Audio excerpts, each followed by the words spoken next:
Hey parents, Varsity Media is now offering ISO video of just your athlete. Why settle for the wide angle that shows every player on the field? With our ISO video, your athlete is front and center the entire game. This footage will help in creating highlight videos for college coaches to better pinpoint your athlete's play on the field. Watching our video will help your athlete improve progressively throughout the season and may lead to a college scholarship. Varsity Media is now booking ISO videos for the fall, but spots are limited. Contact us today for football, soccer, field hockey, and volleyball by calling 516-403-2050 or emailing ben@varsitymedia.net.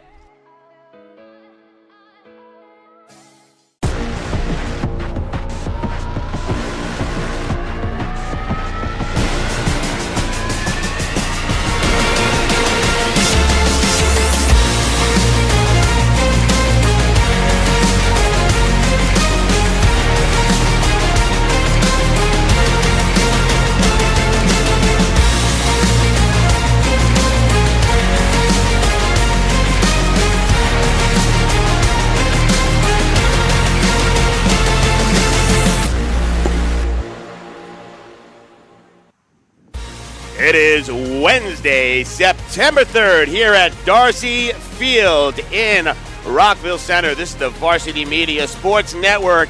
We are closing out the preseason and entering the official season for Nassau County Soccer in 2025. I'm Robert Anderson here with my partner Al Freeman, bringing you all the action today. And today is quite the battle. It is going to be the Floral Park Knights, the defending state champions out of the Single A, up against the Southside Cyclones, a team with a lot of history and great success. We want to tell you today that one of our sponsors is Bowie 4.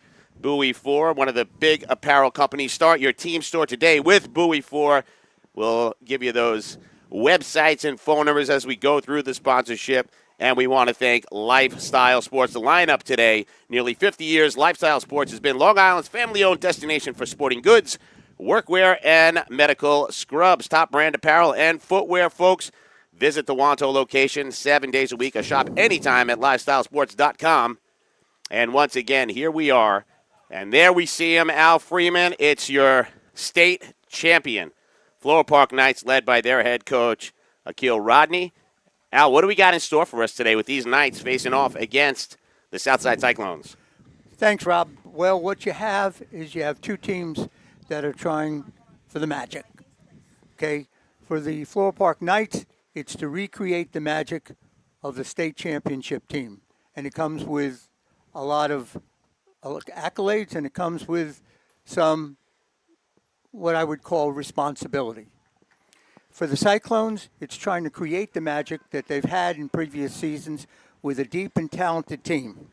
And they're looking to go to the head of the class in AA.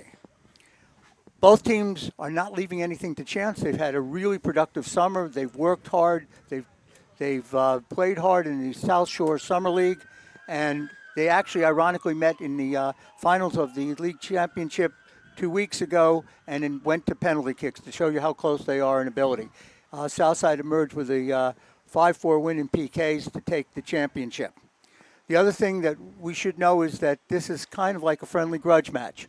Neither team is going to see each other in the championship rounds, but they have a history. The two coaches have coached together, and as a matter of fact, Akil Rodney played for Coach Corvetti back 15 years ago. It should be a great match. Yeah, it's going to be an absolutely splendid one. 70 degrees at game time. Absolutely beautiful conditions here at Darcy.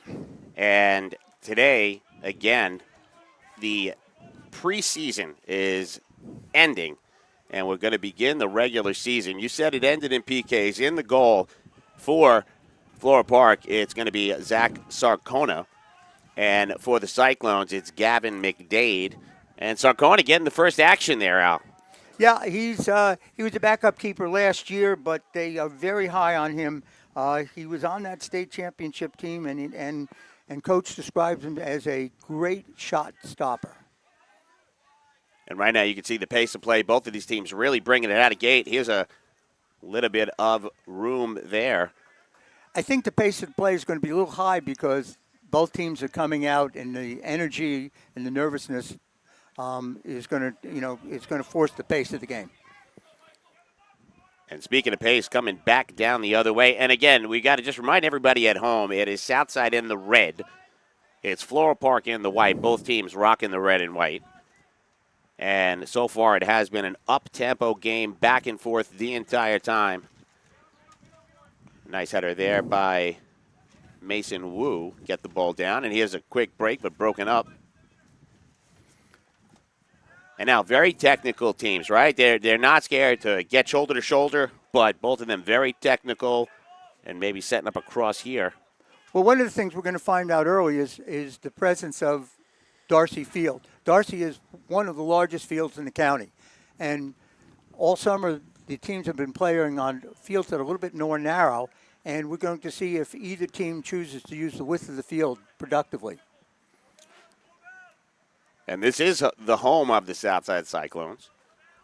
So they have a little more work here, and it was a playoff game 2 years ago that Floral Park advanced past Southside. So when you talk about that grudge and that history, there's a lot of it, not just from the summer, the most recent, but also in the playoffs. Yes, that's true. And that Summer League final was played with as much intensity as a playoff game. Deep ball there looking for O'Shea, and Mason Wu manages to shield it, and it's going to be a goal kick. One of the things that Southside's trying to do, Rob, is they're going to a new formation this year, and they're putting a lot of responsibility on Jack Darlington. He's going to be the engine of this team. Coach describes him as someone who makes his teammates better, gets them the ball, and he doesn't hold the ball. So look for him to set the rest of the team up. Darlington wearing number 10 out there, and you'll see him in the center of the field. He is one of the cream of the crop. He's making a run now.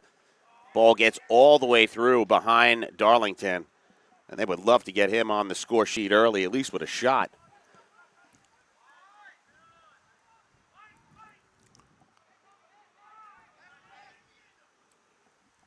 Handling the ball there was Carter Cashow for Southside, another one of the captains on this team. Cashow controls the ball back there, can distribute very well, sees the field very well, and Coach Corvetti is going to be leaning on him quite a bit this year. Yes, he is. And I had the opportunity to watch them scrimmage against Oceanside the other day, and he was one of the standouts on the field. What's going on right now is that both teams are just kind of putting the ball up for grabs. There really isn't a sense of passing that's going to settle down. Some nice work there as it gets a little physical there. Daniel Marrero wearing number 9. Another feature of both teams, Rob, is that they like to pressure the ball, high pressure all over the field. Little contact there, but nothing doing. Ref says play on, and play on they will. There's a nice pass there to Travis Rose. Rose distributes back. Southside can't get anything going. Out, they're getting in scoring position, but not able to pull the trigger yet. Well, that's one of the things that Floral Park is going to emphasize with the younger team. They have 6 returning players who had a lot of time last year on the championship team, is defense. And Coach Rodney says that the defense is going to be ahead of the offense, but we'll see. But he's emphasizing that Floral Park soccer this year is going to start in the back. Yes, and he did graduate quite a few guys off of that state team, as you said earlier, but he does have some alumni. One of his midfielders, Damian Cherry, the younger brother of the starting center back. And Cherry was a big part of that state-run team. So a little brother looking to try to continue to carry the mantle. We got a first free kick of the game. Going far post. And a little bouncing around there. Floral Park will wind up with the ball. Moving it up was the aforementioned Damian Cherry.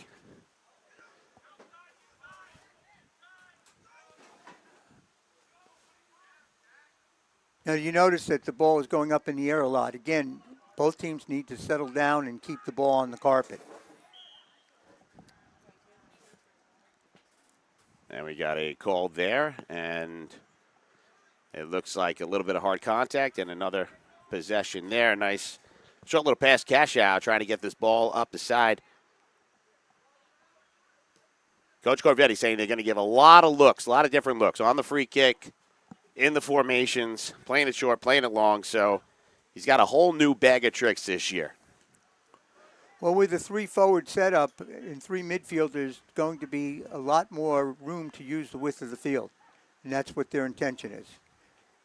And again, they're going to high pressure the backs on Floral Park, and if necessary, if the people up front get a little bit tired, they're going to bring in a whole new bunch to put on more pressure. Speaking of pressure on the back, it was McCarron right there wearing number 22, putting a little too much pressure on the back of the Southside player, and it's another direct kick from the same exact location.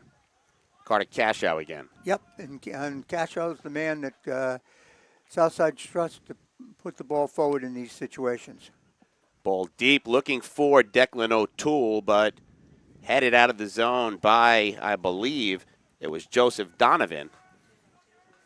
Donovan, also a younger brother of Michael, wears the same number as Michael, the state champion. Again, this is a family affair in Floral Park.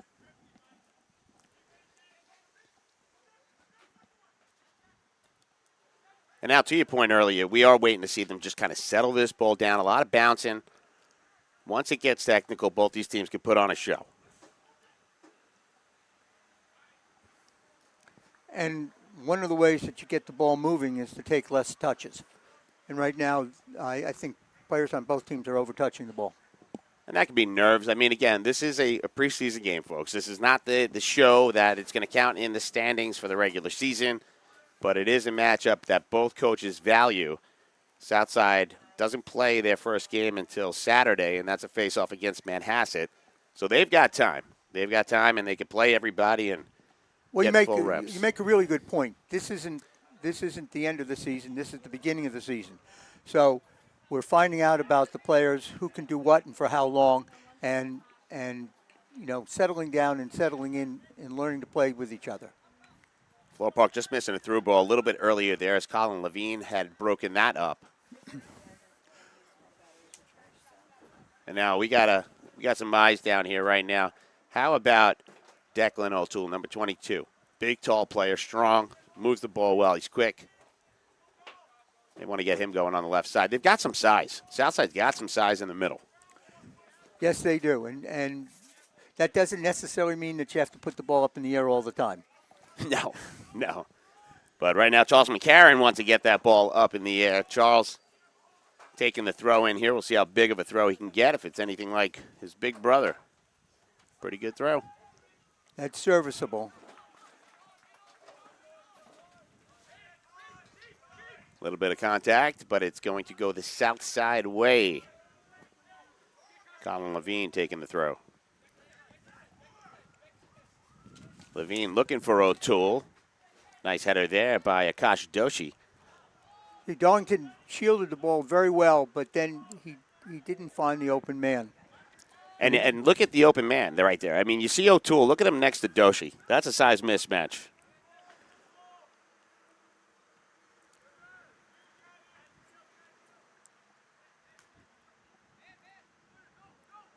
Doshi's going to give chase here, and he wins it. Nice pullback there by Doshi, and he moves the ball up to Marrero. Solid defending by Doshi in that spot. Made it look easy. And that ball's still bouncing around up there. David O'Shea trying to bring it down. Looked like a seal in the circus. Right now, this ball has got a lot of hops. Well, again, we're 10 minutes in, and both teams are feeling each other out.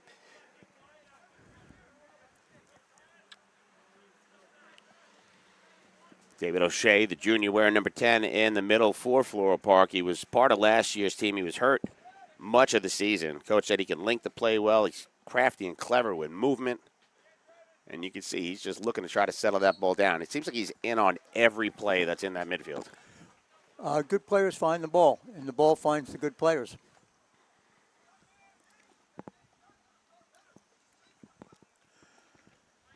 I kind of like, and Cashow did exactly what I hoped he'd do. Instead of just knocking the ball down, he started to try to open things up a little bit.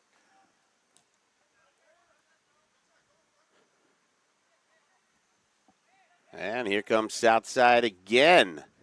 A little bit of movement, but Okay. What you little just trip saw up. from Darlington, Darlington made a nice run, but he took too many touches. He should have drawn clear and distributed the ball. And you saw Travis Rose making a run on that left side. He definitely had somebody there. They did have a summer to work together. Both of these squads in the South Shore Summer League, 2 of the 8 teams. So they did get to face off again in the final. But in the summer, you do have guys working jobs and different things. They are trying to get collectively that momentum and start building that chemistry together. Well, what we saw in the summer is that both teams are capable of playing attractive soccer.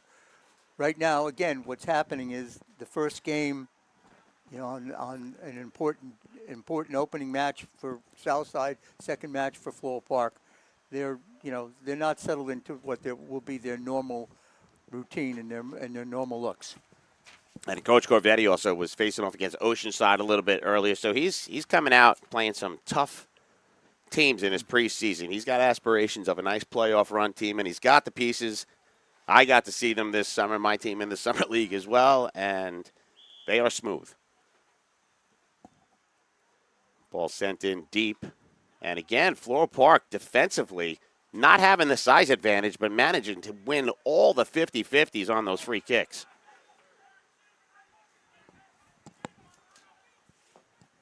Nice little look there by Darlington trying to distribute it out to the right, but again, broken up by Floral Park defenders.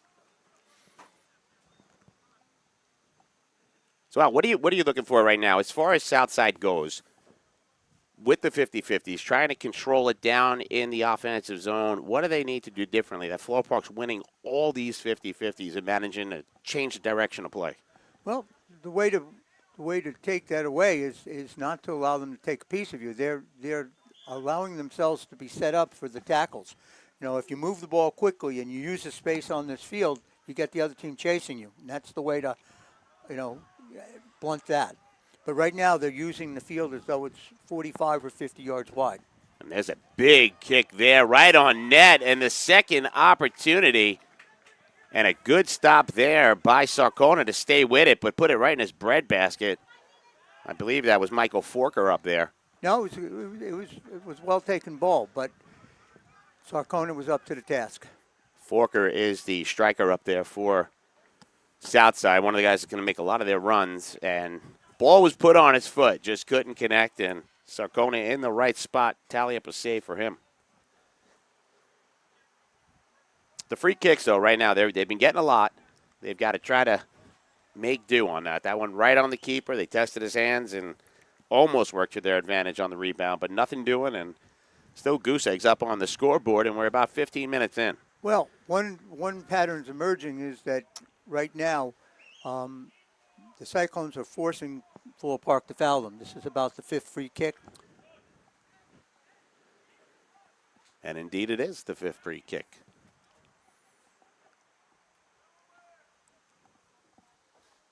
And almost from the same spot every time. You can bet Coach Rodney, it's right in front of his bench. He's going to start chirping for them to settle down over there.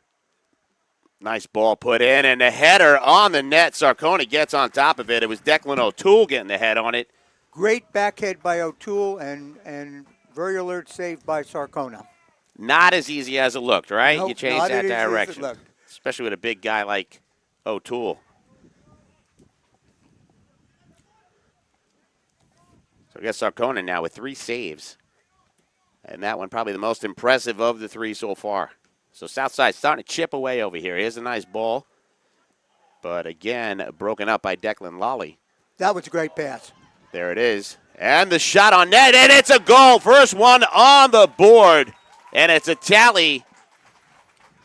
I believe Ryan O'Keefe was on the assist. That was a beautiful ball. Trying to get a look at who finished it here. And if I got it right, I believe it's Teddy Fitzgerald.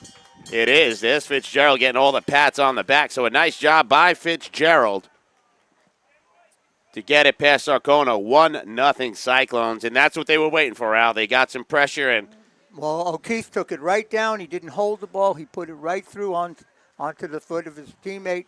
And that's the way it's done. Nice goal. Sarcona had no chance. So Teddy Fitzgerald, the sophomore, Finishing the play, you could tally up the assist to O'Keefe.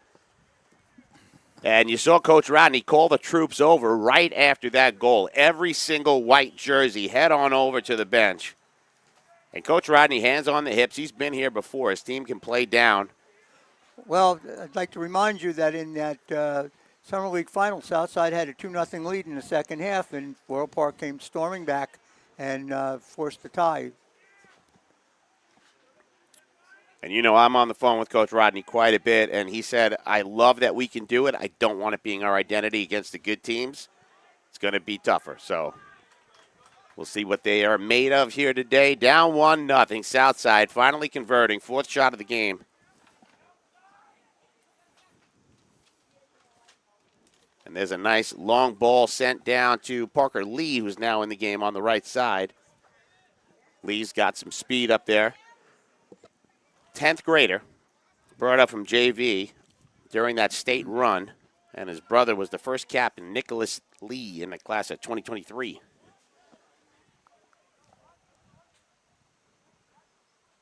And it looks like we're going to have a corner kick set up here.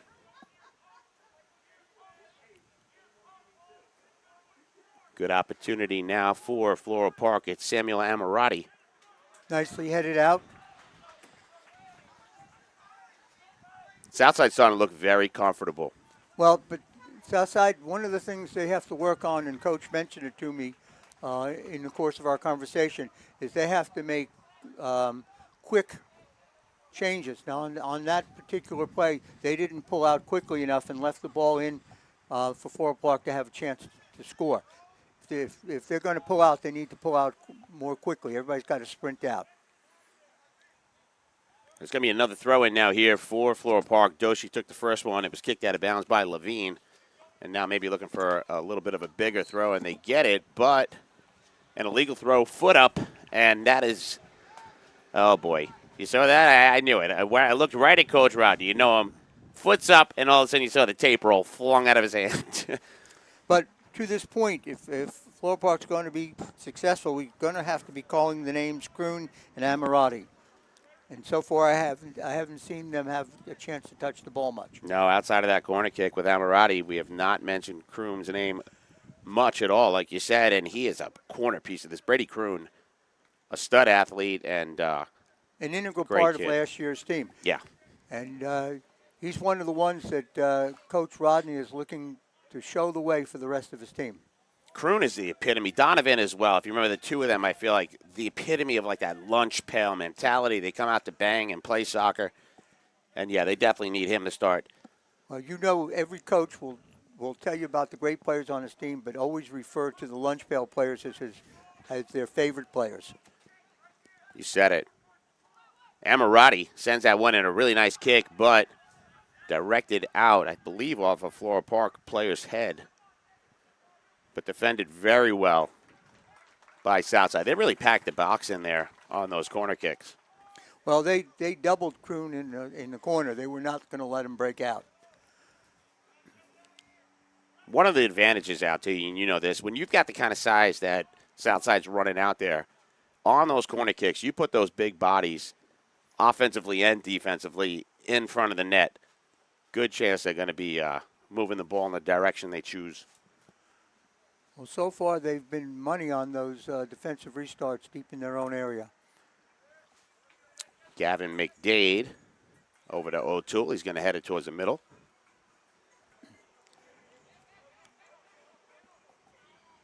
Another advantage that Southside likes to use on their own field is to get the defend this end over here on the south end of the field, because on the other end, on that end, the sun is in the face of the goalkeeper. Definitely one of the home field advantages they're going to take advantage of. And that ball's going to be put out of play. We're going to have a throw in for Floral Park, and the substitution on the play.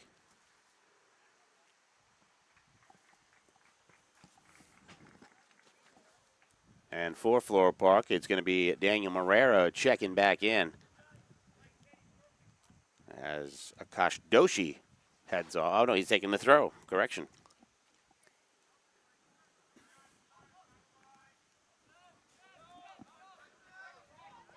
Here's O'Toole trying to give a good run, but a nice play there by Joseph Donovan to settle it up and get it to Marrero. Marrero sends it to the middle, and there's just a red jersey everywhere that ball goes. Floral Park having a hard time now settling down. After winning a lot of 50-50s, they're having trouble getting the ball down and trying to distribute and make something happen. It's a good time to mention how effective Ryan O'Keefe has been so far in this match. Not only does he set up the go-ahead goal, but he's all over the field ball hawking.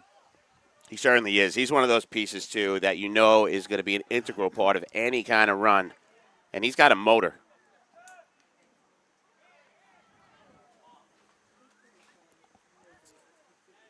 All over Darlington right there. He almost had that touch and turn. There's a shot just wide of the net. My goodness. Looked like I thought he was going for the cross there. He would have liked to have gone for the cross, but the ball was just a little bit too far in front of him. I think it was Noah Porter, if I'm correct. Trying to pick up the numbers here with the glare in my eye. So another scoring opportunity there, wide of the net.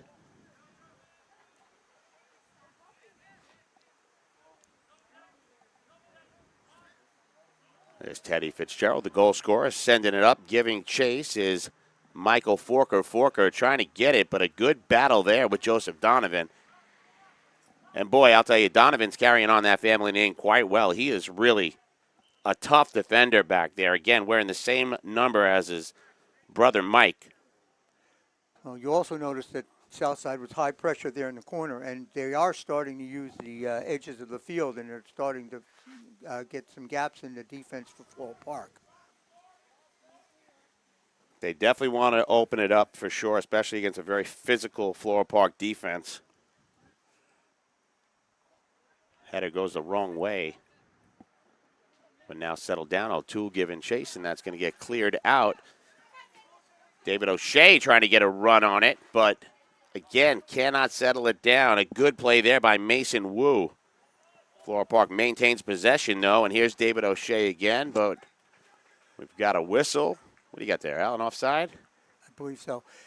That last play by Mason Wu would bring a smile to the coaches on the sideline because he was in there, he was tough, and he knocked the ball away. And I love when they keep it on the field. You know, when they just kick it out of bounds errantly, he did a nice job settling it down, keeping it on the field, turning to the outside. Oh. And there's going to be a foul there. Certainly is. A little tie up there. Yeah, not a card, but it was a clean foul. Actually, probably a good foul tactically because he was getting through. And who is it? No other than, again, Joseph Donovan connecting with Noah Porter there. Porter looked like he turned on the Jets really, really quickly. 25 we got over there is Noah Porter. And that was Porter. Porter's got the speed, Al. I'll tell you, he looked like he was about to go. But, again, I mean, tell me, and, you know, you've been coaching a long time around this game. Joseph Donovan, Floral Park's number 4, just like his brother. What a fun player to watch. I mean, he is ready to muck it up. Kind of defender you really want back there. It's going to be tough to get around him every time. That's the kind of demeanor that coach wants from the team. He wants a lot of guys like he. Yeah, absolutely. Yeah, that's true too. And you got a little history on that coach Rodney guy, right? I think he played under Corvetti back in his Elmont days, and a pretty good high school and college career. No. All-American high school? Was he All-American college? He was an All-American in high. Was he All-American in college? I'm not sure. He was an All-American high school player. Well, that's noteworthy in itself. And I believe he was the Steen Award winner for that year. In fact, I'm certain he was. He was. So we will see if the student can overtake the master here. Not that they haven't had enough experience doing that. Did you see who broke loose there? It was O'Keefe again. O'Keefe? He was O'Keefe, and he drew clear, and he drew the foul. And, yeah, it was a big body. There you go, Brady Kroon. Big physical player there. But got a foul. Southside doing a good job locking Kroon down. And here comes Cashow again on the free kick. He's been the guy.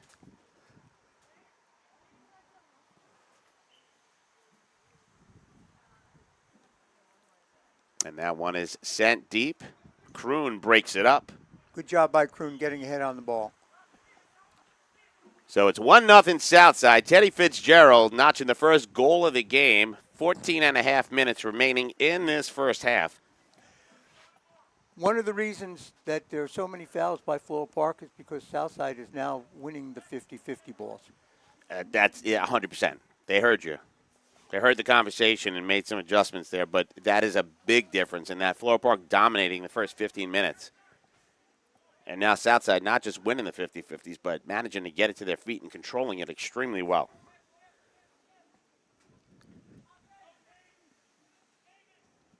Not a bad choice by Porter trying to get the ball outside. He looked inside, saw there was no room there, and he flipped the ball out toward the corner flag.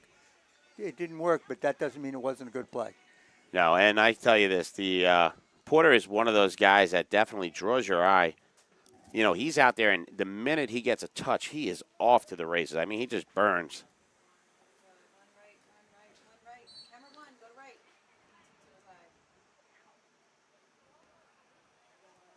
Nice job by Kroon at midfield drawing the foul.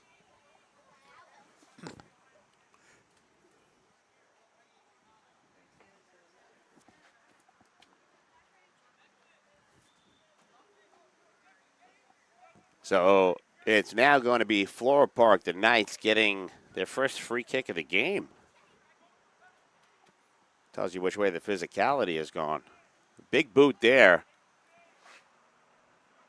And that ball bounces around a little bit.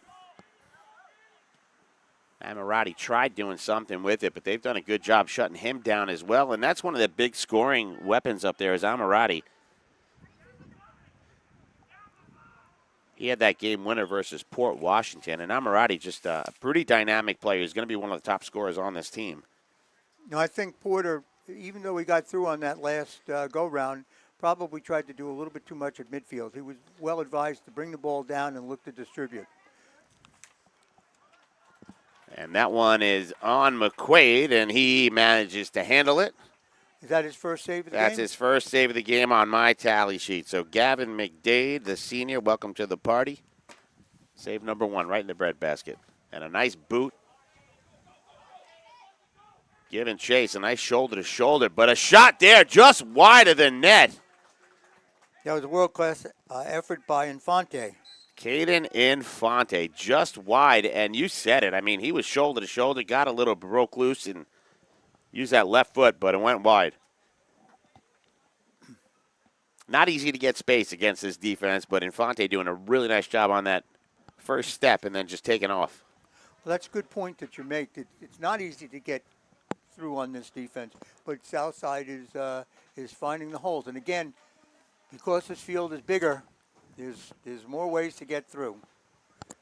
They certainly are, and Southside taking advantage. Floral Park trying to do something the opposite way. They've had a tough time getting momentum and getting through some really savvy moves there by Liam Quinn. He's going to get bumped out. Good touch there by Lucas Chatterton. He's calling a foul, and Floral Park's going to get a free kick outside the 18. It's a little off angle, but let's see what kind of play they cook up here.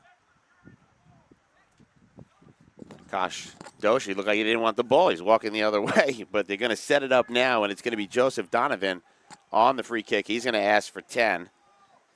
As O'Toole and Levine, a little gamesmanship stepping in there. And we'll see what they decide to do. Probably going to run a little bit far post, but set up over on that post is Gavin McDade.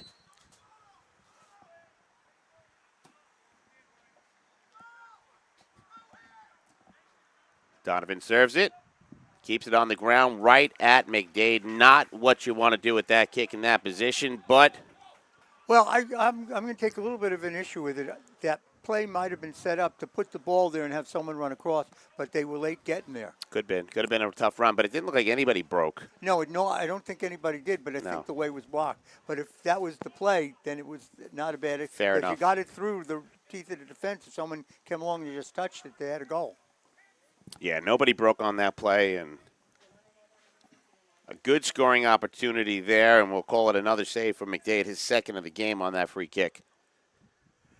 And with under 10 minutes left, Southside trying to get another one in. So Toole losing the battle. Now, at that time you saw Darlington break free and then distribute to the outside. The cross was off, but it was a good play. And they're going to hold up the throw-in for a substitution. Darlington's out. Yeah, they subbed out Darlington, and what do we got? Levine on the throw, and now in the game, number 12, Travis Rose, checking back in. Levine was looking for Rose on that short throw. Couple hesitations here. Head to the middle. Ooh. Nice play there. So O'Toole got the first header on it, and then a really nice job there by Donovan. Not sure what the official's doing. Is he checking on him? There might have been a little exception taken in not anticipating the call. Let's put it that way. Gotcha.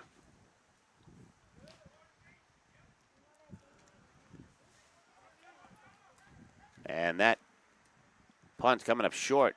Porter trying to get on it. He gets tripped up. O'Toole just a little too much out in front of him, and Declan Lally gets in front of it. Tough touch there by Doshi. I think Doshi tried to do too much with the ball. With your back to the field of play under pressure, the thing you should try to do is get the ball off to the sideline. Back kick or a big kick isn't going to work because there's not a lot of room for error. And Doshi just a sophomore, so he's figuring out on the job. This is a young team. He was a JV player last year. Coach said he's one of the hardest workers and coachable. And Well, you said it. I think this is a talented young team that went up to Port Washington the other day and handled a 1-0 victory. And that's massive, right? Again, you know, for those of you folks at home, if you know how the system works, they are an A school, Floral Park. That means they're one of the smaller populations. And going up against Port Washington, that's a AAA. It's one of the bigger schools in Nassau County. So Coach Rodney, and to that point, Southside's a AA. Coach Rodney making these offseason games count against some of the bigger dogs. Well played. Very well played. Getting that head on it so that McQuaid can handle it. McDade can handle it.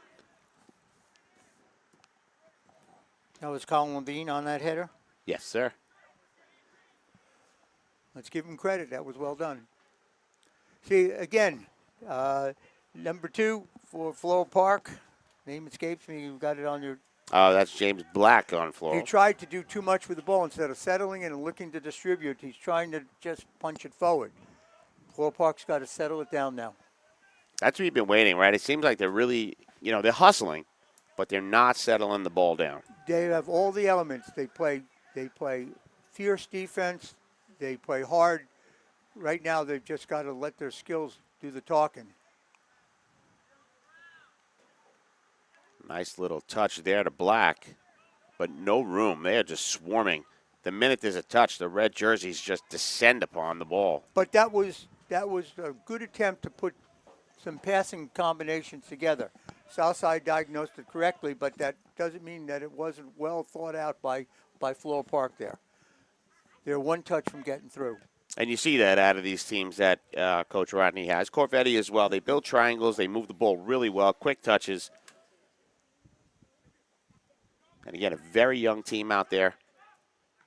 But they did get the experience of watching and having siblings in the state championship. So maybe hopes of Middletown once again for both of these clubs.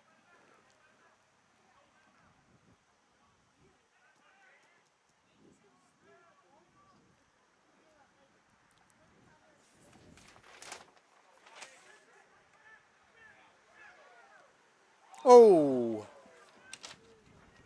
Ball was well distributed, but there was nobody home. They were in too close to the keeper. Got to stay back a little bit. But again, they are creating more scoring opportunities. One thing I think I'd like to see both teams do a little bit more of, Rob, is shield the ball. I mean, they're playing the ball sometimes a little bit too quickly. Shield the ball and lay it off. No, it's a very good point. You could slow down the game a little bit, try to create better opportunities as far as possession goes as well. If you slow down the game a little bit, you can start to read each other better. Yeah, this has been very high-paced. And probably a reason why the ball's doing a lot of bouncing. He called a foul throw. Okay. That's something you don't see a lot of in soccer anymore. It's very hard to throw the ball, in a foul throw. It used to be just turned your hand. But these days it's hard to misthrow the ball.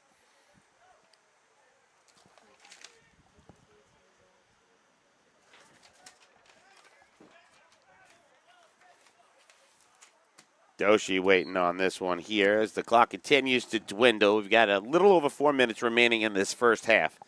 Again, Southside up 1-0 here at Darcy Field. You're watching it all on the Varsity Media Sports Network.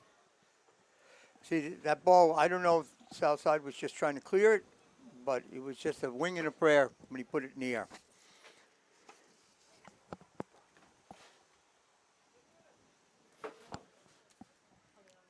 So it is going to be a goal kick here, and see if they try to stretch this field out. 3.5 minutes remaining. Well, what they should be doing is moving. They're just kind of standing still here and hoping to out-jump the other team. And Southside has the advantage in that regard. And they've certainly started to use that to their advantage. McCarran did have a good boot on it, but again, that ball just bouncing around.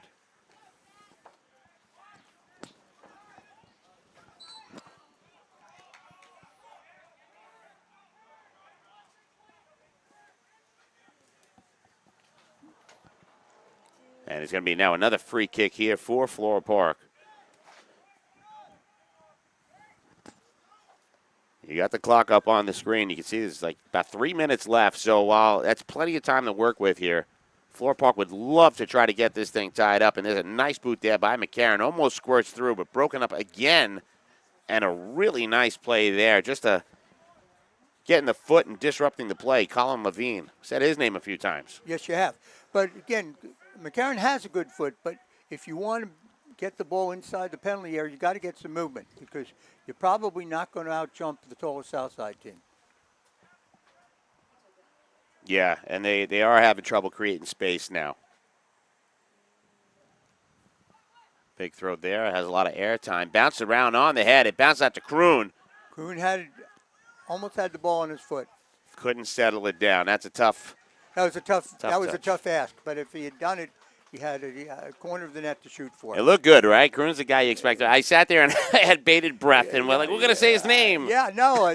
Listen, he's the guy you want having the ball in that situation, and he almost brought it down. So a good effort there by Floral Park, trying to get some shots going. Only 2 saves so far for McDade. And Sarcona, again, yielding the 1 goal, but he's looked pretty sharp in net. He's athletic. He has good range left to right. But Teddy Fitzgerald figuring him out. Sarcona, one of those guys that plays for Hoda as well. So he gets his reps.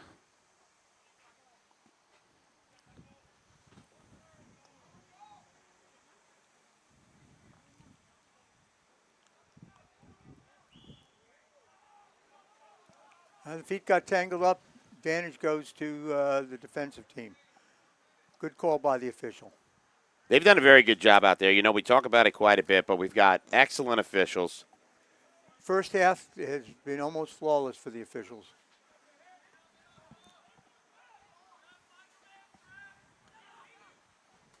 And there it is. There's the chance. That through ball and broken up again by Levine, just stepping in at the right time to disrupt the play. There's just enough time maybe to get off a corner kick. But there it was. I mean, Ammirati looked like he was about to create some space, and what a great job by Levine. And here's Ammirati, sends it in. Far post, up in the sun. The header bounces around. Could have gone any which way, but Southside settling it down. Kind of got lost up in the sun there, Al. I'll tell you, for a second, it looked like David O'Shea was getting in. That was the most dangerous chance that Floral Park's had in the first half. Ammirati serving a good one, but just couldn't get it down. And that one's going to go out and will kill the clock. And that's going to end the first half of play. It is Southside 1, Floral Park nothing. We're going to head into halftime, and we're going to bring all the action back to you soon on the Varsity Media Sports Network.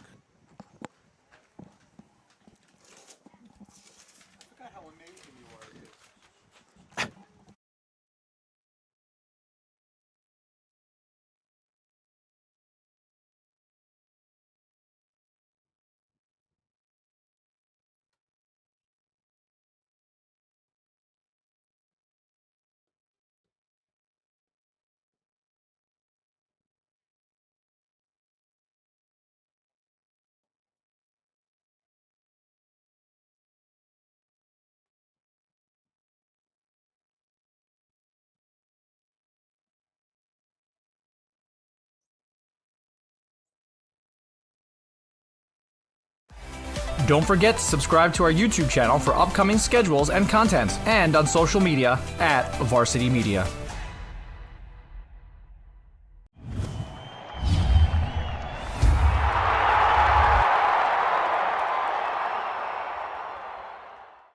You've seen the dedication, the long hours, the early mornings, the sacrifice. You know your athlete has what it takes, but how do you make sure the right people see it? The recruiting process isn't easy. Coaches are flooded with highlights, but how do you stand out in the crowd? At Varsity Media, we specialize in creating game-changing ISO videos, high-definition, athlete-focused footage that highlights exactly what college recruiters want to see. With our up-close ISO video, we capture your athlete's key moments. No more wide angles showing other players. This is just your athlete's pure, raw talent. This is more than a video. This is the opportunity your athlete deserves. Give your athlete the edge they need. Make the right impression with Varsity Media's ISO video service. The future starts now. All right, ladies and gentlemen, it is halftime here in the soccer game, and we are here with three of the finest officials that we've got in the sport. We'll let them introduce themselves. I'm Steve Denisi. I've been in the organization for 24 years.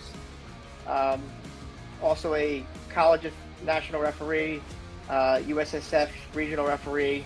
I'm Jonathan. I've been reffing for 6 years now, but this is my first year doing Nassau, and I've been playing at Oneonta at college, playing for 2 years now. My name's Bobby Baldwin. I've been a referee for 14 years. I've been with the Nassau County Association about 10 years.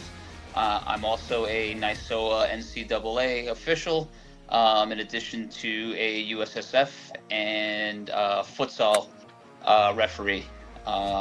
And just recently got involved with amputee soccer and was fortunate enough to represent the U.S. in the Gold Cup in Mexico recently for World Cup qualifiers, which was a lot of fun. All the years that you're doing this, can you tell us what kind of preparation you guys have to do off the field to be in the type of condition that you're in to officiate an entire soccer season? Fitness is probably the most important thing. You got to keep up with your fitness. That's the most important.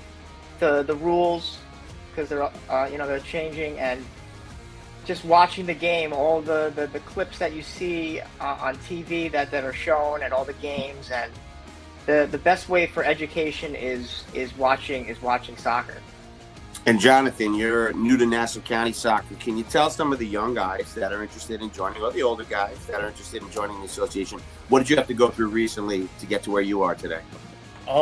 So I had to take a lot of classes, just like recertifications to get started, get back into it, because I've had experience reffing, and for Nassau, for high school soccer, JV, whatever it is, it's a process, but it's definitely worth it in the long run. And to tag along what Steve said too, just preparing is also very good off the field.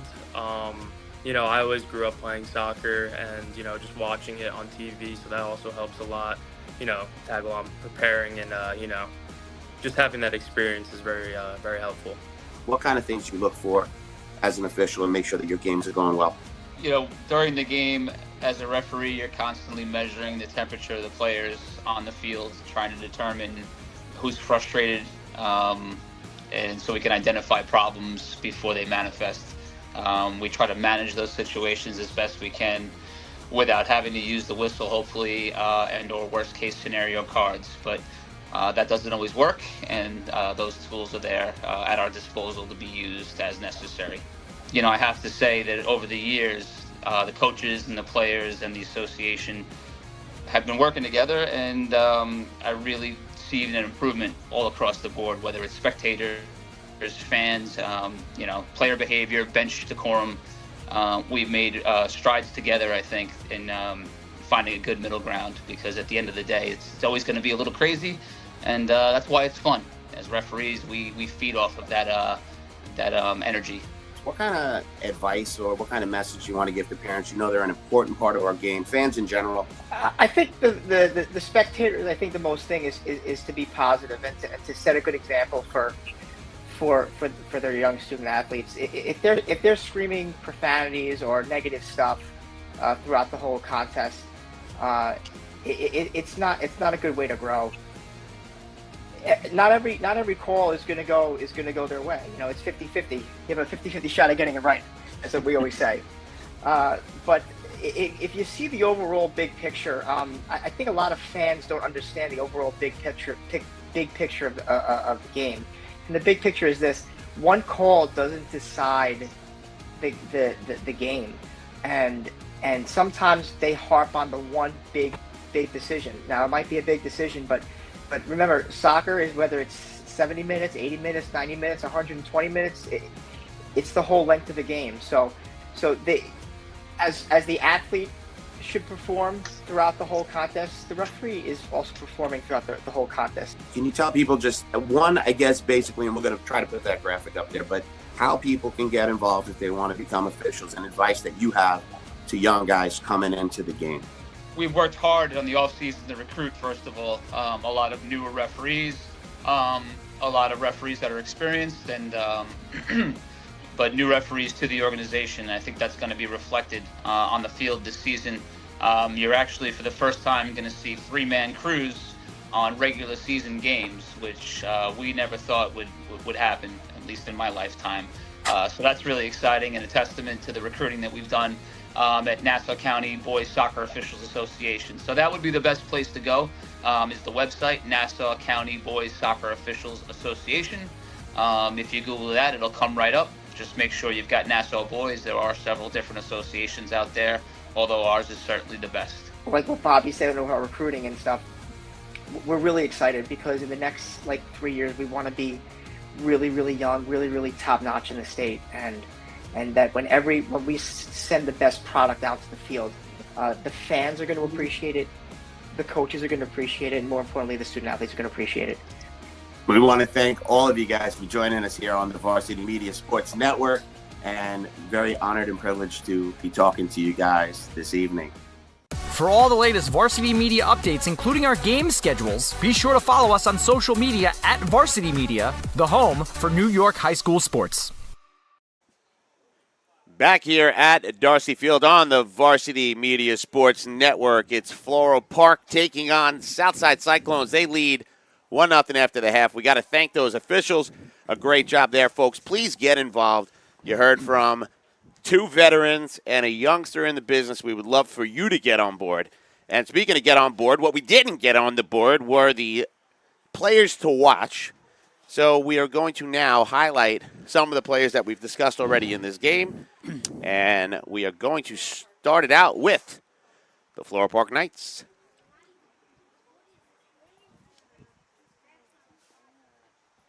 And again, these are the players that coaches highlighted before the game, guys that we're going to see not only today, but throughout the season making a difference.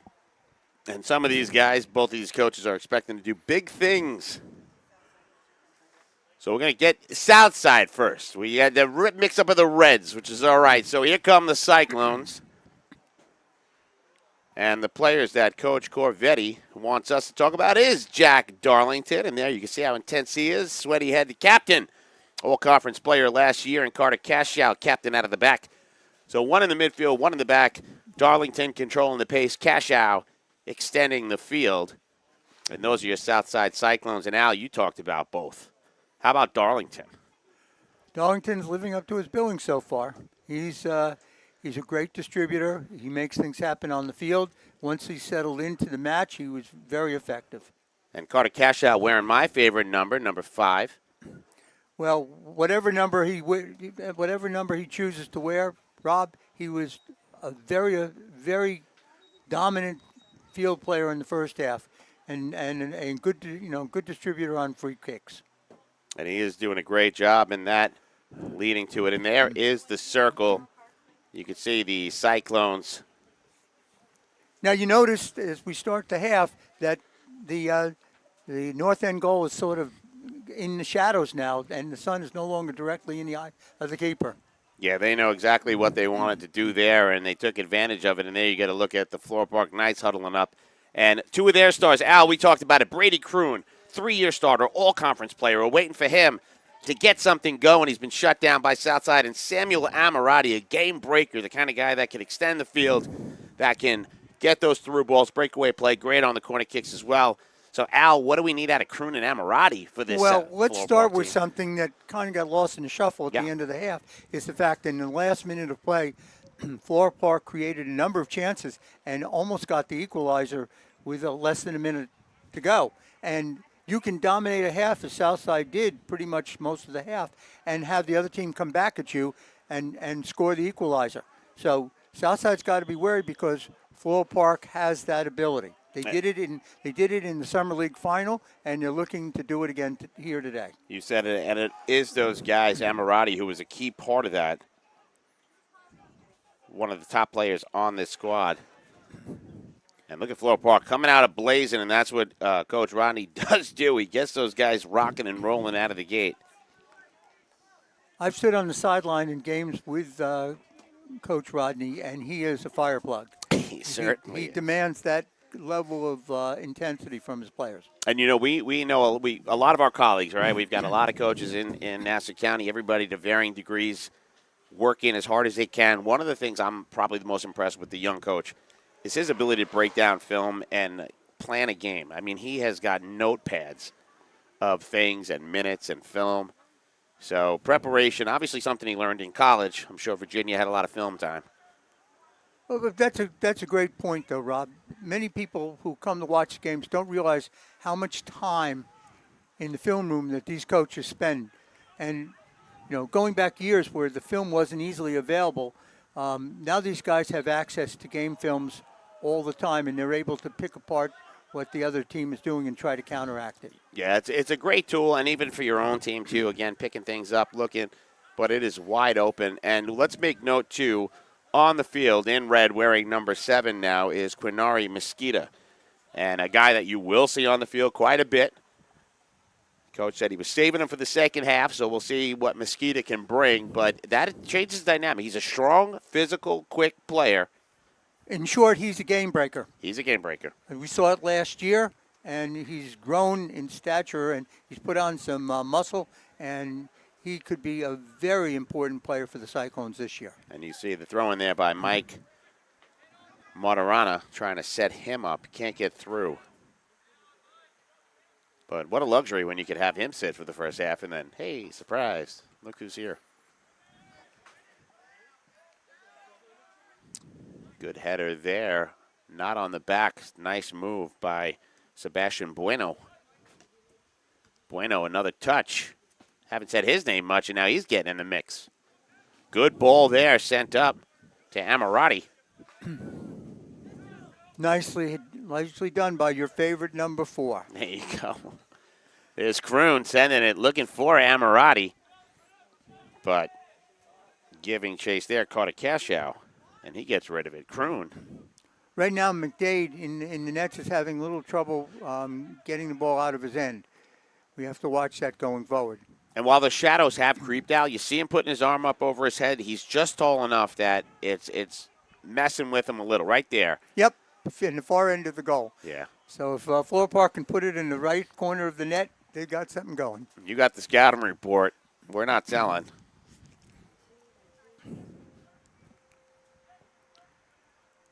So the Knights looking to try to set up, again, some more scoring opportunities. Tess McDade. He's got 2 saves on the day thus far. And now he's working with a little bit of sun in his eyes. But the shadows will creep and be to his advantage soon enough. Big throw there. Goes long. Actually stays out on the field. Nice job by Floral Park to control it. Marrera sends it into nowhere land up in the sun.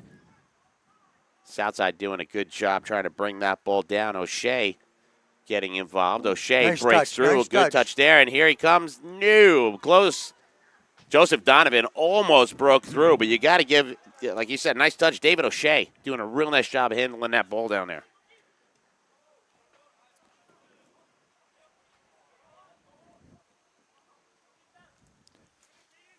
Coach Rodney said that O'Shea's crafty. I think you saw it there. There's another crafty play. O'Shea, oh my goodness, too strong of a touch there by Ammirati. Ammirati was through.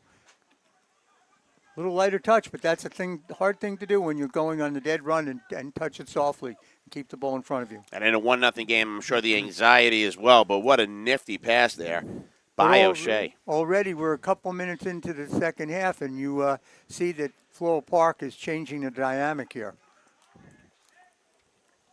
Well, again, we both discussed it. That is part of their identity.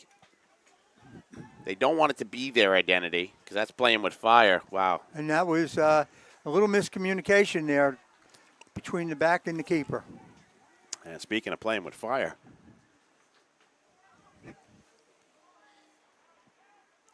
So Floral Park really starting to bring the pressure, and this is where you're going to see that experienced Southside team. They are an older team than Floral Park. They know how to settle this down. Coach Corvetti has them like a machine out there. Well, right now the machine needs some oiling because Floral Park is breaking through. They are breaking through. Soccer's a game you can't do much during the course of a half, but when you get them together at halftime, you can make those necessary adjustments.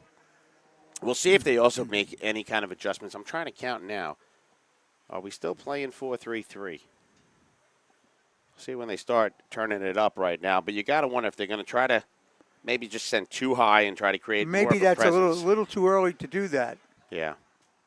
You don't want to get you don't want to take yourself out of what you were doing well before until maybe late in the game when you're trying to protect the goal a little bit more. Yeah, I think it's going to come down to how good Floral Park can build a presence in the middle of the field. If they start going back to winning those 50-50s, you don't want to play a full defensive mode. It's more or less just kind of not going three high. And it looks like they're maybe tilting a little bit that way. We'll see. They do have Mosquito out there, which changes the whole dynamic as well. And there's a nice ball. Ammirati gets shouldered off it. That was Mike Martirana. Martirana has played a good game in the back to this point. Steady player, physical presence. Yep. Exactly what you want out of a right and left back. As we start the second half, the ball is just being put up in the air again and again and again. And if that happens, it doesn't necessarily favor either team. No.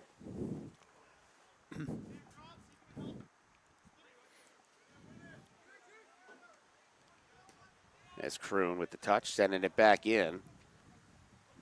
Said his name a little bit more. I wonder if they stoked the fire under Kroon. He has the ball. That was a nice ball, and that was a nice play outside. One touch inside, one touch outside. What I'll say there is I didn't catch the number on the outside. He was a little too tight to the play. Yeah. Ammirati should have been a little wider, and he would have had more room to work with.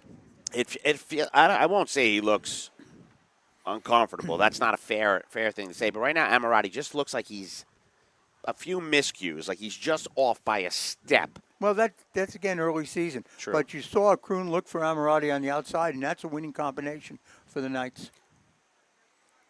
And wearing number 12 now in that middle is Caden Sy. Sy has a brother who played a big role in the state championship last year. And another one who wears the same number as his brother. So Kyle wore number 12 and Caden wearing number 12.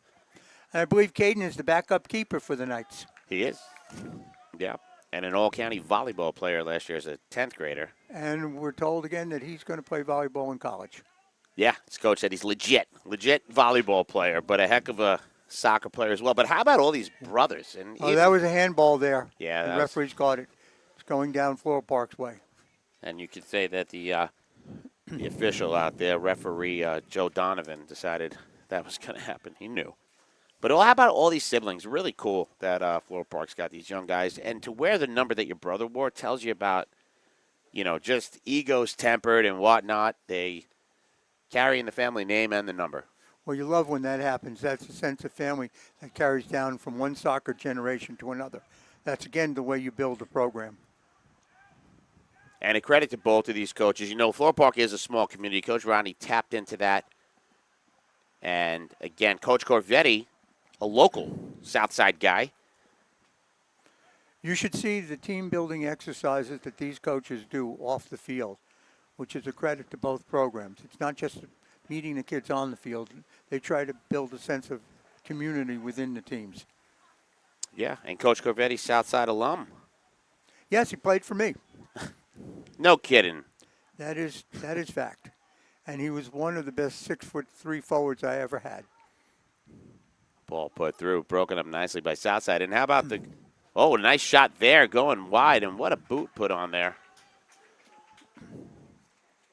Like Again, Southside is playing with fire if they think they can sit on a 1-0 lead.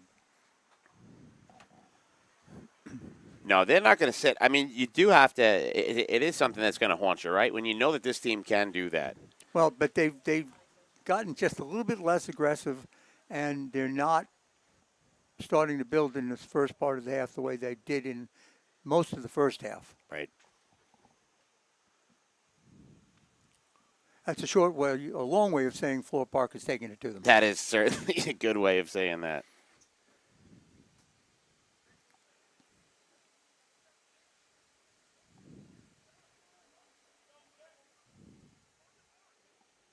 So we'll see if Southside now can start getting that ball up to the guys that were scoring. Right now, the only scorer, folks, again, we said it, the sophomore, the only goal right now, number 27, Teddy Fitzgerald.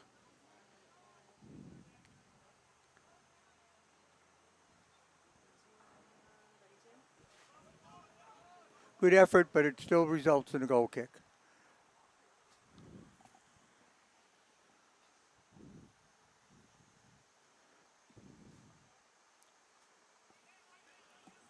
Now, these goal kicks, there's still a sun up there. The goal kicks into the sun are difficult to see. Yeah, we have the shadows creeping over the majority of the field, but there still is some room out there, and not much wind at all right now on the field. Old Glory kind of standing still right now, so they're going to earn every bit of it. There's not going to be any help except for that sun, what's left. Nice through ball there, and played behind Donovan, who was making a good run.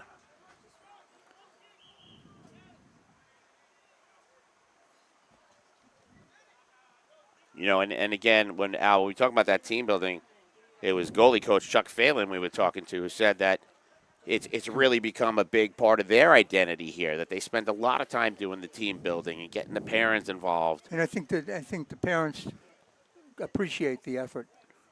Yeah, Phelan and Corvetti. By the way, on that last trip down, Travis Road smartly diagnosed what was coming, and he came back from weak side and turned the play the other way. Right now, here comes Southside. A nice ball sent down. That was O'Keefe. It was a nice ball, but O'Keefe was moving too quickly. A little too much speed. And his touch was off, but he had the right idea. He just waited too long. And he had Forker running. So, I mean, right now, looking for that quick counter. And they found it there with O'Keefe. And here comes Amirati trying to give a chase. They cannot get the ball to him. It's just been tough. If I'm number 18 on Southside, I would, Mike Maturana, I'd make sure I'd know where Amirati is all the time. Yeah. Because he can break through at any time. He just turned on the Jets. Yeah, you see it. And he knows how to play space. I mean, he's got an eye, the vision to get into space and use it. They're just having a hard time connecting right now. As O'Keefe sending that ball up and broken up quickly. Yeah, I think number 14 would like to have that back and maybe do something more positive than just sending it down. He had people open on the flanks. And only almost a little bit of a miscue there defensively by Lolly, but here comes the other way. Gets the touch, but it's going to go out, and it's going to be a goal kick. Kroon did very well there. He almost stripped the ball and created an offensive opportunity.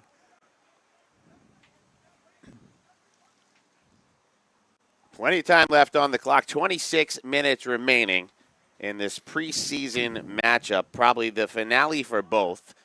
Sharpening the edges for the Floral Park Knights and the Southside Cyclones. 1-0 Southside. Again, a little bit of a grudge match. We spoke about it before. South Shore Summer League in full effect. 8 teams, 8 weeks, and it ended up being Southside in a tie with Floral Park. It went to PKs 5-4 in favor of the Cyclones. And they're looking to make it 2 in a row. This is a good combination coming in, then Floral Park got back. But that was well done by the Cyclones down the side. Yeah, it was that last touch. The last touch was not the best, but the effort was there. Yeah, you see it. They're starting to build. Again, if they build, they can get Floral Park chasing them, which is what they want.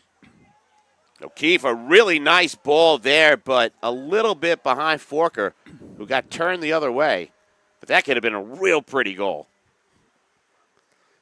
Once again, O'Keefe is Johnny on the spot, which is what they want. And here's a look at it. Take a look O'Keefe, at it. What a really nice Forker ball there, but I'm a little bit going to make a behind correction Forker. there. I thought it was Got behind turned him. the other way. Forker stepped That over could have it. been a real pretty goal. But that O'Keefe, man, the little engine that good, huh? Yep. So we got the instant replays back up and working here for you. That's good to hear. Especially on a play like that, O'Keefe, put it in the file. He's a fun player, isn't he? See, now part of the reason that balls are being cleared all over the universe here is because I don't think people are communicating on the field about where they are. You got to give the back a little bit of information about where you are and where you want the ball. And if he doesn't hear anything, then he's going to send it down like that. You heard it, Coach Freeman tell you. A little more chatter out there. Don't forget, Freeman's the guy that we named the exceptional senior game after. So he knows what he's doing there. He'll be watching you guys on that field also. Too much chatter on your part there. Too much. What are you going to be humble for? You earned it. You earned it. But again, we do have that wonderful event. It's a far way away. We're in the preseason, but that exceptional senior game, a doubleheader, really a great thing that Nassau County Soccer puts together. Oh, good jump there by number 12, out jumping the south side attacker. You see Kroon trying to get involved. There he is. Big step.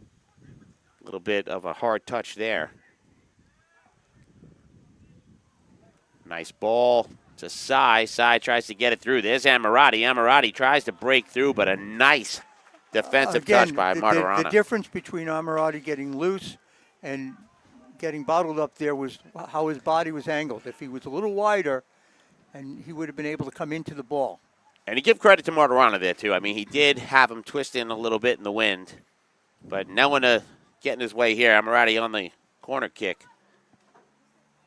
A little too short. And it's another corner. It's going to be another corner. And now I see, looking at this end, that Floral Park is beginning to get some movement on their corner kicks. Going to send someone to the near post. And that one sent deep. The header up over the net. A good opportunity there for Floral Park. I believe it was off the head of Caden Sai. It was. So now Sai will check back, but. And he cleared out. He out jumped at Southside defense. He had a clear look at goal.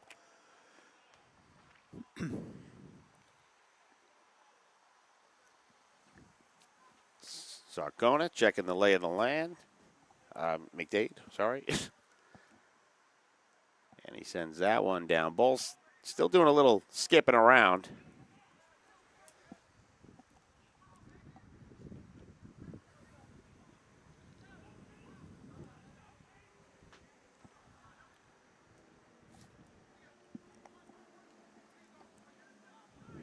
Nice check there. Making a move, too bit of a heavy touch there by Kroon. But Kroon knew what he wanted to do. He just didn't execute it, but that was well done. Yeah, he ran out of room. And until we can say otherwise, right now, the play is much the favor of Floral Park. 100%. And Al, it kind of mimicked like that first half. It looked like they were controlling the ball pretty well. They were winning the 50-50s. They came out in the second half, same thing, except they've managed to keep the pace and stay in the offensive zone. Southside did piece a few things together. Well, if Southside wants to take control of this game, they have to take control of the flow of the game, and they're not doing that right now. They're getting beaten to almost every ball, and they're not stringing passes together. Ball sent down deep into the corner for Kroon. Kroon using his body, but couldn't shield it. What a nice play there. O'Keefe. Guess who? Yeah.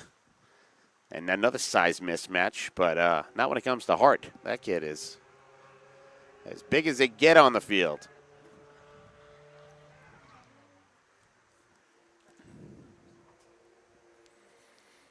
Floral Park's just getting some heavy touches down there, Al. They look like they're right there. They just keep missing that final pass.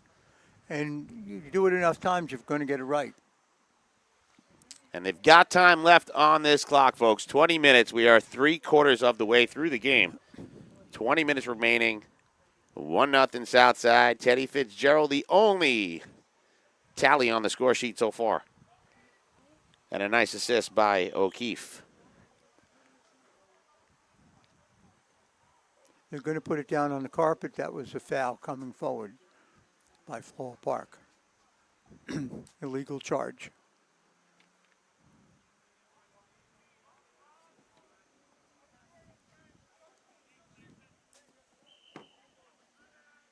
So again, folks, don't forget, you can check out all the scores and updates on the NassauCountySoccer.org. When we can see the game is getting a little bit more intense because a card was just issued to Coach Rodney. Oh, all right, yeah, look at that. And he's getting settled down and talking to his assistant instead. Well, it's a caution, so as the official gets it again, it's NassauCountySoccer.org. You can check our scores and updates. There's a look at Coach Rodney. He's smiling now, got the sunglasses on, staying cool. And don't forget, folks, you can also check out the Nassau County Soccer Instagram. You all know about that. Follow all the action throughout the season on our Instagram page and the website, NassauCountySoccer.org.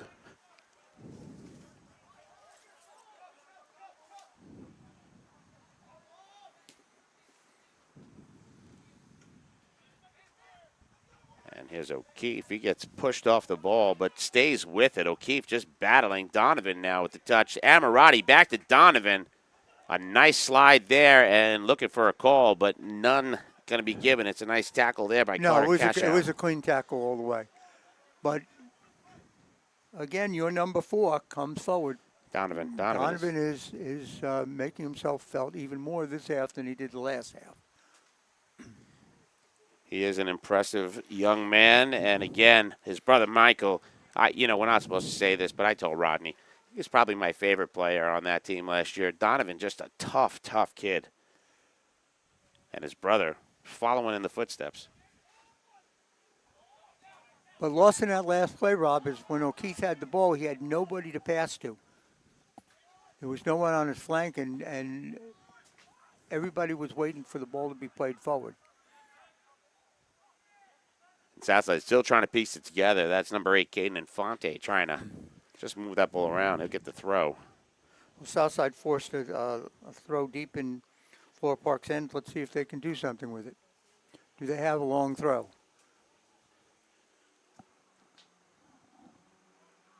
Not too long. Broken up by Floral Park.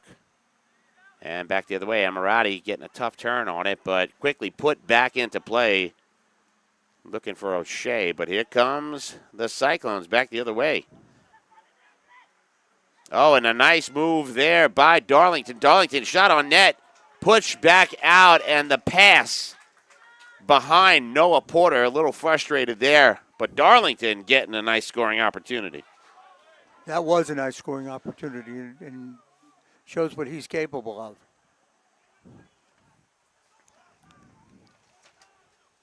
So Floral Park does have one more non-league game against Kellenberg this Thursday. So Coach Rodney put another one up there. And Well, then they open on Monday for the league with Mineola. On Mineola, and guess what? Where you could watch it on the Varsity Media Sports Network. That game will be streaming as well. That's at Floral Park, Mineola. And another historical type of game. A lot of history between those teams. A lot of red and white to start the year on the Varsity Media Sports Network. But that's going to be a fun one. A lot of soccer games this year we've got in the regular season. Some really good matchups. September 9th will be Malvern and Clark. So we open up with 3 in the first 2 weeks. And if you know, too, we added Oceanside and Syosset. That's a good matchup. It was a good game last year. And we added Massapequa and Uniondale to the slate. So if you don't see them. That game's up at Syosset, isn't it? That's in, I believe it's in Oceanside. Oh, it's in Oceanside. In Oceanside. I think he told me that that's going to be a day game. Yes, 11:30 on a Saturday. Right. And then Massapequa Uniondale just got added to the slate. So we got some really great games. Bees, all the state champions. Garden City versus Glen Cove on the slate. And Carl Place, Cold Spring Harbor. So all the state champs. Nassau County with 3 of them. And while we were talking, Southside drew a foul, and they've got the ball for a restart deep in Floral Park territory. It's going to be Carter Cashow in great field position here. See if he decides to put it on the net or send it. Sends it. Tough touch there by Mason Wu. Yeah, they didn't get it over the first line of defense there. Good header there, trying to settle it down now is David O'Shea. O'Shea gets it out to Donovan. Donovan giving chase. Kroon looks like he's making a little bit of a run, but not much of a presence there. Amorati. And a nice steal there. And here comes O'Keefe. Little back and forth touch there with Forker. Here comes Forker down the right side. Forker's got a lot of space. He's got his head up, and he could cross the ball. He does. It's up, and the header, not enough on it. No, Sarcona was there, but it was a well thought out play that developed there. Floral Park giving Forker a lot of space there. Well, Floral Park's, as the clock is winding down under 15 minutes, Floral Park's got to press up, so they're going to leave some space in the back as they go for the equalizer, as properly they should. They're not playing to have a 1-0 loss. They're looking for the equalizer. They certainly are, and they've been bringing the pressure the entire game. What comes with that sometime is the counter. McDade handles that one easily. And he's going to settle it down. Everything's going to be a little bit more deliberate now when you're under 15 minutes. But he also wants his team to push out. But right now, if he hits it into the midfield, there's nothing but white jerseys there. And a good punt. But back the other way, Declan Lally. Well, you had to see that it was going to go the other way because there was nothing but white jerseys and one red jersey at midfield. Yeah. Southside had to push out, and the keeper had to wait till Southside pushed out so that they could, be a presence in the midfield when he punted it. Couple of substitutions on both sides. Clock runs. Southside with the lead, so if they do sub in the final minutes, the clock does stop. Well, we get a little bit of time before that. We're getting there, though. 13 minutes. See, there was an example of 25 being on the outside and not getting it to him earlier. But he finally did get it to him, and the ball comes across. And Porter sends it out, and that one, a follow-up there by Jack Darlington, and he shanks it. But Noah Porter got down there pretty quickly. Noah Porter was down there a lot sooner, and he was open a lot sooner. If they had played wide to him, he would have had more room to make a better decision. Not that his decision was all that terrible, but he was under pressure when he didn't have to be. Yeah.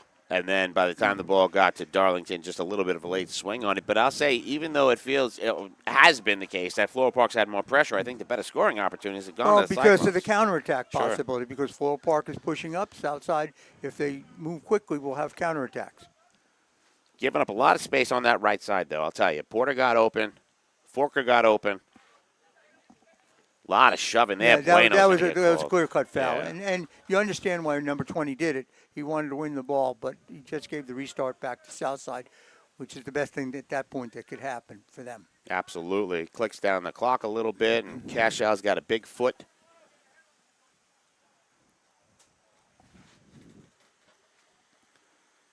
Now Cashaw's waiting. They've called the play. Let's see if anybody starts moving ahead of the play. That ball sent deep, and a really good one. The header getting up on that ball there was Charles McCarron doing a real good job clearing it. That was dangerous, but Southside still in possession. It's going to get pushed out to Porter. Porter with the shot. What a save by Sarcona. And the header back the other way. Another save, Sarcona. What a job there by the young goalkeeper. That's confidence builder. Sarcona made 2 great saves to keep Southside from scoring and maybe putting the game out of possession. reach. It's going to get pushed out to Porter on that first one, and what a save there. The rebound right out on the foot of Michael Forkey. Take a look there. What a save. Sarcona keeping them in the game, but the Cyclones still bringing pressure. Here's a question for you, Coach. How many players have you had since you've been coaching who have a knack for knowing where the ball's going to come out? Off of a cross or when the ball comes off somebody. It's a rare breed, It's a rare breed. It is. I haven't seen many players in the last couple of years who have that knack. Yeah.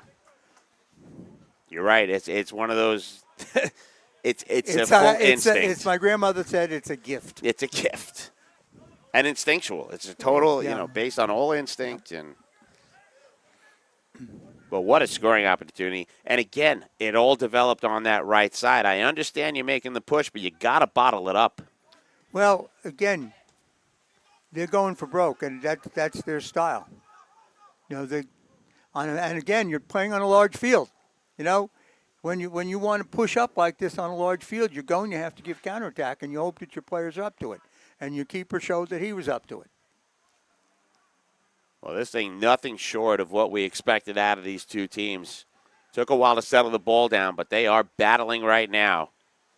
And you're seeing the skill level that Southside could put on as they continue on in this game. They're really starting to make some nice passes, taking advantage of space. Ooh. Oh, boy. That was call offside. And, again, like we say all the time, the official, if he's right on the ball, then he's got the best angle. He certainly does, and he caught Damian Cherry there saying that he was off on the kick.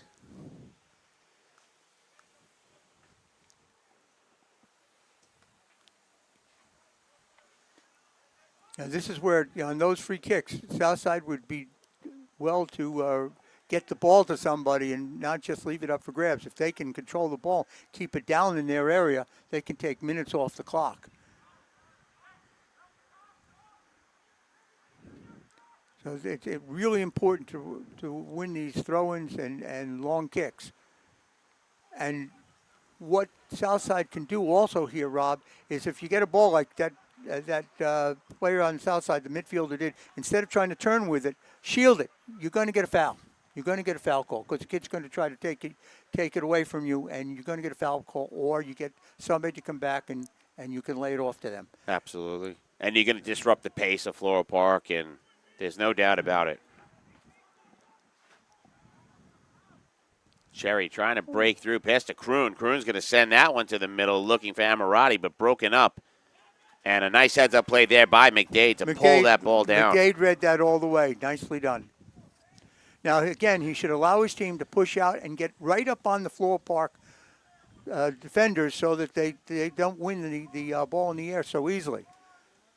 Yeah, he did a real nice job. Caden Side was right on top of that ball, and McDade bringing it down. And as you said, now we're 8 minutes remaining in this game. And again, it'd be remiss of me not to give a shout-out to Bowie 4 for making this happen on the Southside side of things. See, there was another example of trying to turn instead of possessing the ball. As O'Keefe trying to put the ball through. But see, those plays are taking place in a matter of seconds instead of taking more time off the clock. Possess the ball, hold it, shield it, get it to somebody, work the clock. I think right now, too, though, they're getting that sniff. They're starting to get more opportunities, and you're 100% right. But all of a sudden, that ferocity that competitiveness comes out. Speaking of which, here comes Kroon. And this is the last person you want touching the ball at that point. Nice ball out in front. It's going to go And he wide. did something positive with it. He But did. again, if you're just going to take the ball and turn with it and use seconds when you should be using tens of seconds, you're not thinking tactically. No, you're not. You're thinking point. nice ball out in front. Just It's competitively, competitively. I suppose. If No, you that's wanna. a good way of putting it, thinking competitively. But you want to keep the ball to the outside. You want players running it on, taking it to the corner, using the clock. Yeah, that's where Coach Corvetti's voice has got to be. I'm sure he's saying Well, this is again early season. These are things that take place later as you look at film. Shielded. Darlington making some nifty moves there. Okay. And Bueno now again. there it is. Yeah, you said Darlington shielded it, and he drew the foul. Now it's going to take 30 seconds by the time the ball's set up, the play occurs, and you use the clock. And we'll see if there's a substitute. I'm wondering if it's. We'll see. See if making some subs. Bueno now getting called twice for some assertive play. I mean, that's what he does.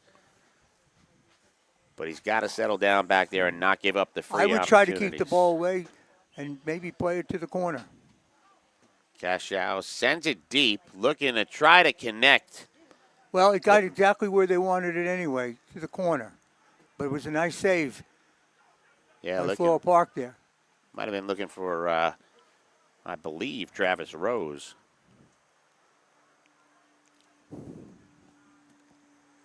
5.5. Okay, and Southside maintained possession of the ball. And now in this throw-in, you can take off another 15, 20 seconds. Which they will. I'm sure it might even flip hands. Now they can take it.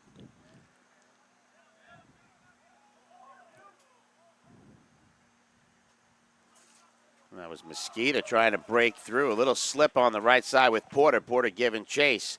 Okay, Off his shins. It'll be a throw, Floral Park. it'll be a throw for Floral Park, but it's deep in their own end. We'll see if they start bringing it to the flags. I mean, you've seen that a lot. See if they start to settle this thing down. Okay, so now we're under 5 minutes. Now Southside's getting a little handsy on Donovan. That's not going to work. Opting to go down the line. Kroon tries to settle it. Can't turn. And there's Mosqueda trying to do a slick play and not a wise That's one. not the play, not the place. No. Luckily, his teammates compensated for him. And now Michael Forker trying to get some space. Doing the He's going to exact bring right it. thing there. He's taking it to the corner. He's using it, and he's drawing the foul. And he drew the foul, And indeed. that's a world-class play. Instead of trying to dribble around or make something happen, he just waited till he drew the foul.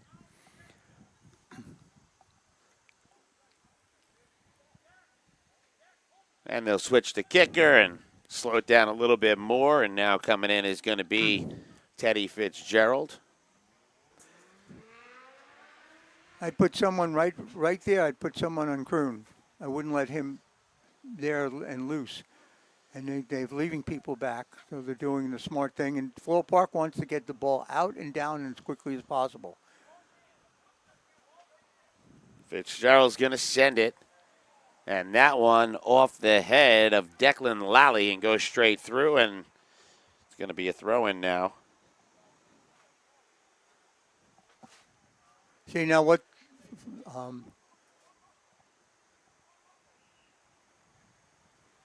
Little confusion on where the throw's No, going. I believe who by the throw is. conversation. Yeah. Right, okay. That's what I thought. I'm pretty sure it was. and they didn't stop the clock, so some time elapsed. And yeah, Coach Rodney not happy with that part. He wants every second he can. So as they were switching it up, And the right play by Southside. Knock it over the sideline, give him a throw.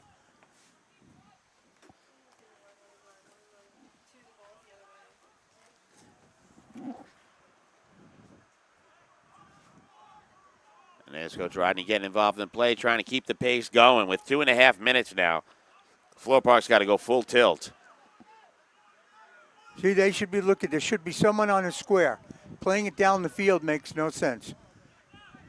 Mosqueda just getting a little ambitious. He's going to get that touch now. Trying to dribble through. Porter stays behind him. Mosquito trying to break to the net, to your point, instead of going to the flag.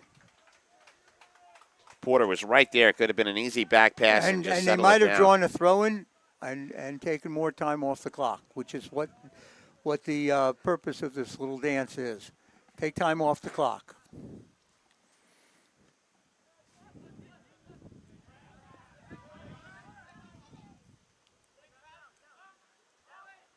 Donovan trying to break through. Emirati getting a touch. A little tie up there. I believe it's going to go the way of Floral Park. It is. And it should. And it should. And here comes Joseph Donovan, and we're going to get a stop at the clock. And a yellow card. And that yellow card is assessed to Jack Darlington. So that'll stop the clock at 1:47. And that is just what Floral Park wants. A chance to set up a restart and put it in Southside's end. You know, they have a puncher's chance to score at this point, and, you know, you opened it up. And this is exactly the kind of moments that Coach Rodney prides himself on trying to get. So we'll see. Again, we have to emphasize, this is early in the season. Teams are going to take a look at the film, and they're going to fix what needs to be fixed. Ball sent deep. It goes up and off somebody's head, a little bit wide, but a good opportunity there. It looked like, again, it was Caden Sy, who's been getting involved a lot offensively. Or I could be wrong. I'm sorry. It's Charles McCarron that got up on that one.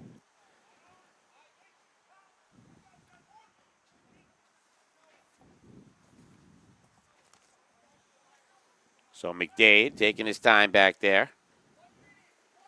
And you can see Rodney trying to say, come on, we got to speed him along over here. But the officials make that decision on the field, and there's a minute now remaining in this game. Floral Park going for broke, trying to get it. Southside trying to lock down a win. There's a nice ball to Porter. Porter might have a step. Donovan shoulder to shoulder with Porter. Porter gets a nice touch turn. He has a shot, and it goes wide. Does the job anyway, though, because hitting the back of that net is going to take a little time. Going to try to go for the quick restart here, Floral Park. Donovan. It's getting late early here, Coach. It certainly is. I mean, a good ball there. Floral Park's going to throw everything in the kitchen, do it as they break up that. Well, never mind. Donovan sending it back. Ball gets through. McDade is going to settle it. A good run there. Is he down? I think more frustrated O'Shea. O'Shea gave a run. And they're going to stop the clock, so we hope he's all right, or it was a crafty clock stoppage, but he's got a little limp going. No, I think that was legit. See if he landed all right. So Al, as far as your assessment of both of these teams, we knew what we were getting into. Did they bring everything you thought? Yes, they brought everything they thought, and I think they have more weapons at their disposal as they move through the season. You know, this was a spirited game, and if they were to play again in 2 months, it would be a game that would be played at a higher tactical and technical level. Absolutely. Same passion, both of these teams. It's become a rivalry, and one that you wouldn't think of. But again, because of the coaches and just the history of those two meeting together, working together, it's been a great battle between these two teams. He's asking if he can pick the ball up. He can. And the clock is back on, and that should kill the clock. It's the boot by McDade. And the Cyclones are going to take the game 1-0 over the Floral Park Knights. The preseason matchup, everything you'd want.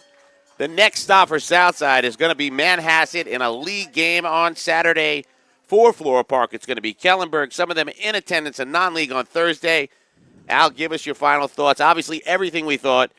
What do we have to look forward to with both these teams? I think they're getting ready to play their league openers, and those league openers are going to be tough games. Southside facing Manhasset, and Floral Park facing their nemesis and arch enemy in loose terms, Mineola. It certainly is, and the beauty of it, again, folks, you're going to be able to watch it on the Varsity Sports Media Network. It's going to be a great game, that combination of Mineola and Floral Park. That's on Monday, September 8th. Saturday, we'll circle it. Manhasset Southside, a game you definitely want to check out, folks.